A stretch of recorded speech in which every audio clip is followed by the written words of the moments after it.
আসসালামু আলাইকুম, কেমন আছেন সবাই? আশা করি ভালো। চলে আসলাম এই গরমে আরেকটি ভিডিও নিয়ে, মজার একটি রেসিপি নিয়ে। সেটা হচ্ছে থানতুনি পাতা ভর্তা। তার জন্য আমি এখানে কালিজিরা নিছি। তো কালিজিরা একটু ভাজা ভাজা করে নিছি। আর এখানে থানতুনি পাতা, পেঁয়াজ, মরিচ, রসুন, বিলাতি, ধইনা সব একটু হালকা করে ভেজে নেব। হালকা করে ভেজে না নিলে কাঁচা পেঁয়াজের কাঁচা কাঁচা গন্ধটা থেকে যায়। তো আমার ভিডিও ভালো লাগলে কিন্তু আপনারা লাইক দিবেন। আপনারা অনেকে ভিডিও দেখেন কিন্তু লাইক দেন না।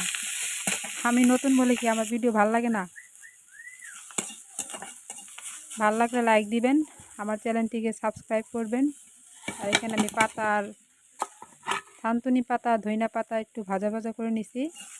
আর আগে যা ভাজাভাজি করে রাখছিলাম সব একবার ভাজাভাজি করছি। আর এই তো আমি সব কিছু পাটায় বেটে নিতেছি। তো আমার পাটার থেকে পুঁতাটা একটু ছোট, মানে এই পাটার পুঁতাটা ভেঙে গেছে। এটা আমি একটু বাটা মিহি করে বেটে নিছি।